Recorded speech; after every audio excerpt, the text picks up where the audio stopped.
Hi, this is Pastor Moses, Psychic for Lovers. Thanks for joining, everyone. Sorry about the hiccup we had earlier. So today, we're going to talk about how to get a successful psychic tarot card reading. A lot of people or clients of mine seem to not know how to be prepared for a psychic reading or how to get a psychic tarot card reading. So the first thing you should do is get prepared. And how do you get prepared for a successful psychic reading? So what you have to do is put yourself in the right frame of mind. Be open to hear anything, whether it's something you want to hear or something you don't want to hear. But just be open. Because once you're open, the psychic can connect with you better.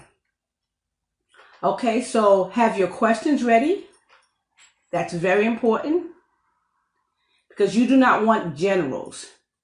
We'll speak more about generals because that creates a possibility to be scammed when it comes to cold readings. So it's great to have your questions ready when you sit in front of a psychic. Or when you speak to a psychic, I should say. The next thing that you need to do is to be open to giving feedback. What I mean by that is that when a psychic says something, you can say, yes, that's correct. You have to be open to give feedback because a psychic has to know that they are on the right track, that they're resonating with you so they can continue the reading in a more open frame of mind and an easier flow. So giving feedback is very important. Also, you have to think about choosing one or two psychics as your go-to psychics. If you go around and shop around and you choose 10 to 20 or 30 psychics, you're going to get different type of psychics in terms of who's legit, who's not, who's scamming you, who's not. You choose the psychics that resonates with you.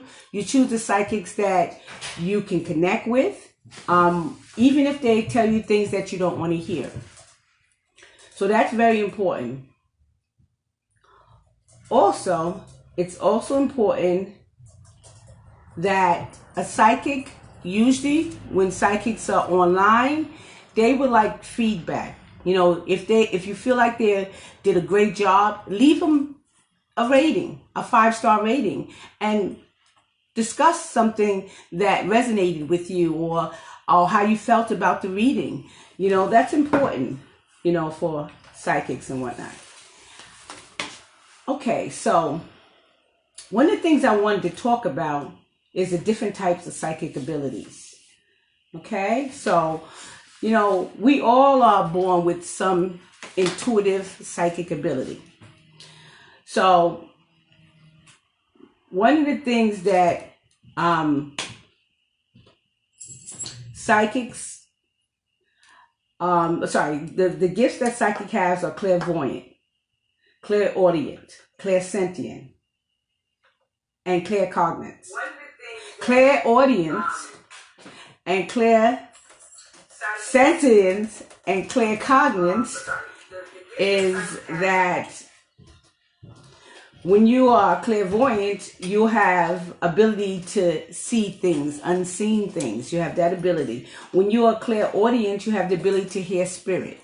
And when you are clairsentient, you feel things deeply. And when you are claircognizant, you know things. I was born with the gift with claircognizance. I know things. And then I am also clairaudient. I also have clairvoyance as well. So everybody has their own gifts. Okay.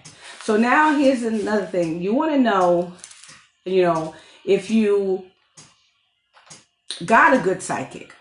Again, if you have a good psychic, the psychic will resonate with you. The psychic will point out some points, the major points that you would understand. The psychic will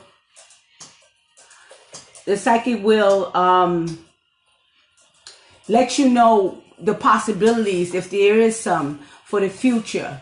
The psychic will let you know if there's anything you can do to change things.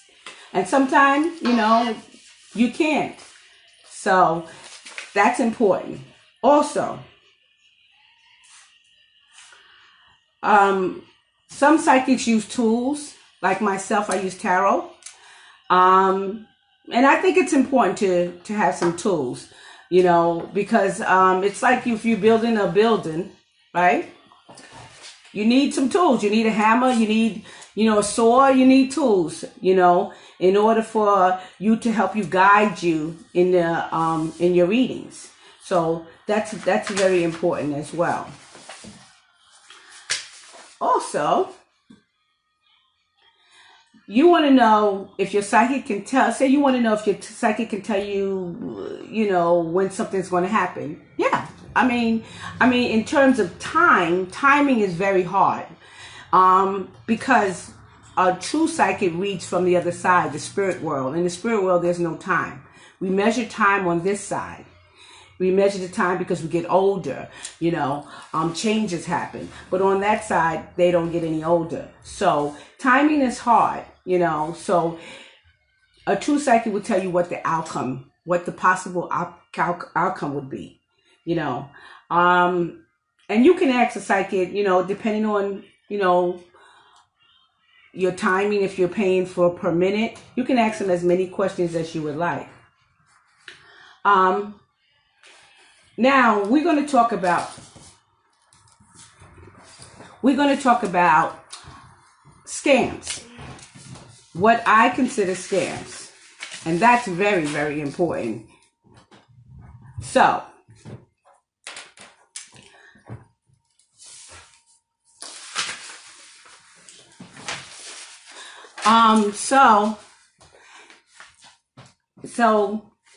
here what I consider very important when we talk about scams. What is a scam? Okay, so here it goes. A lot of psychics, or some of the psychics that says they want you to be in front of them. They want a face-to-face reading.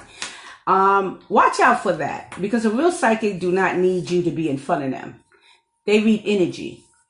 Okay? And energy you can read all over the world. As long as they in this world, you can read them. So you can read. I read people from China. I read people from UK. I read people from Australia, all over the world, over the phone, because you can read that energy.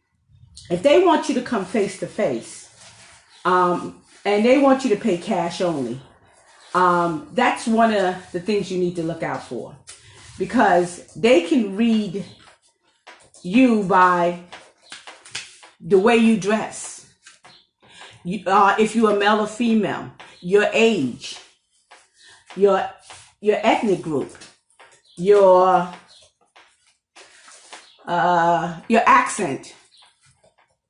They can say culturally or biasly what they perceive you to be. So they'll say things to you and they make you believe that they know something when they really is generalizing.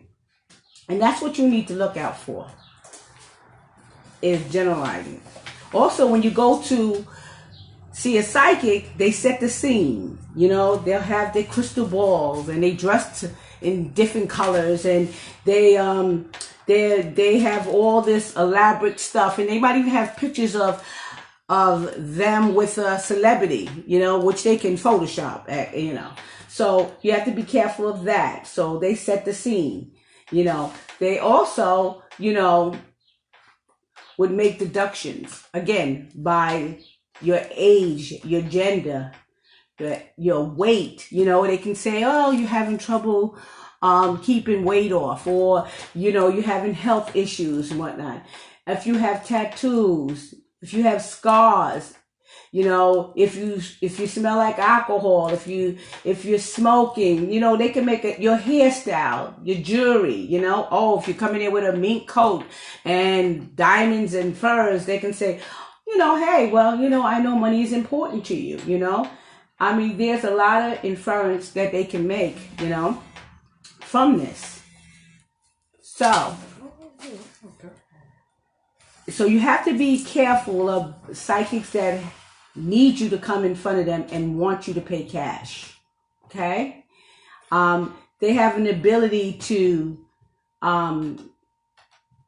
make statements that are so general that it applies to most people. So, an example would be, let's do a little pigeonholing. Example will be, oh yes, hi, my assistant is here also. Does anybody want to say hi to that's showing up on there? Does anybody want to say hi to? Obi? Hello. Okay. Hello, Melody Powell. Getting right to your comment. Okay, thank you. Hey, Melody. Oh, Melody, how you doing? That's the Queen. The Queen Psychic. How are you? Okay, so what about pigeonholing? When somebody do pigeonholing, right? An example would be someone in a teenager, a female who experienced difficulty in what would you relate that to? Probably popularity, probably peer pressure, probably boys. Right? So when they see that, they automatically say, oh, okay. If it's a middle-aged, you know, man, he's poorly dressed, you know, he's overweight, you know, he has no wedding ring. So you would say, hey, maybe he has a low self-esteem. Okay? So also say you see him, maybe an elderly woman, you know, and she recently lost, you know, close family and friends, because you automatically would say she lost some people. She's older, you know, and you could say maybe she might even have some health issues, you know. So this is how you infer a lot of things. That's why sitting in front of a psychic and have to get a psychic reading, you're opening yourself up again to scams. Not everybody's like that, but again, there's a reason behind them making these blanket statements. Also, they would do fishing. They'll go fishing. And when they go fishing, they would say, oh, you know, they use a very popular name. Oh, you know, I see somebody named Michael around you. Michael is the #1 popular name for males in America. Or, you know, or Jane, you know, they can, you know, say, well, I see something with a will, you know. A will can refer to a person's name, Will, or it can refer to inheritance, you know. So they're very general. Mediums like to do that when they have a big audience, because there's a real good chance they're going to have a hit, you know. So they do a lot of observation response too. Also, they do a lot of verbal tricks too, you know. So you have to be careful of that, you know. They would say, you know, there's a thing, I see a book or something with a book. That could be the Bible you have in your house. That could be a telephone book. That can be, you know, you booked a trip somewhere. You know, there's just a lot of generals that refer to a lot of people. And this is how you can get set up for scams. And what they do is try to tell you about negative energy. So whenever you hear anyone say you have negative energy, then that is a scam. Okay? Some of us, you know, we think negative based on whatever experience we have, but that's the thoughts that we have in our head. Once we change our mind, we change our life.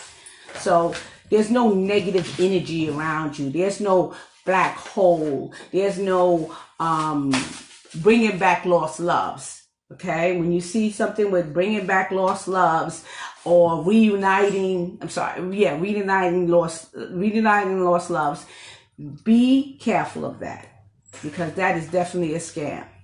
They advertise that all the time, and because we are vulnerable and we're desperate and, you know, we're in love and we want our love to come back, we go for that. And they suck you in with, maybe they try to start with a reading or free reading. Those are also something to be careful for, because if it's free, they're going to want money some kind of way, because everybody has to work for a living. Everybody has to eat. So if it's free, they're going to try to suck you into something else so they can get more money. So when they try to suck you in to give them, hand over hundreds of dollars because they're going to do some spell work, that's a scam. And that's something you need to be careful for. So again, these are things that you need to look out when you are having a psychic reading. A true psychic, you know, will not ask you a whole lot of questions in the beginning of your reading. They probably would ask questions like your name, your date of birth, what's your question? They need just a little bit more detail. Then they probably ask you, you know, say for instance, they want to know, you want to know about, let's say you want to know about your marriage. So they probably ask you your name, your date of birth, his name, his date of birth. And they might say, and you might say, well, what do you see with me and Bob? And they will ask you, maybe, who is Bob to you? They might ask that. And then you'll say, that's my husband. So then they can go forward with that. Some of them, like myself, I'll just ask your name, the name of the person you're asking about, and the question. And if I do need more detail, I would ask. Most of the time, that's it.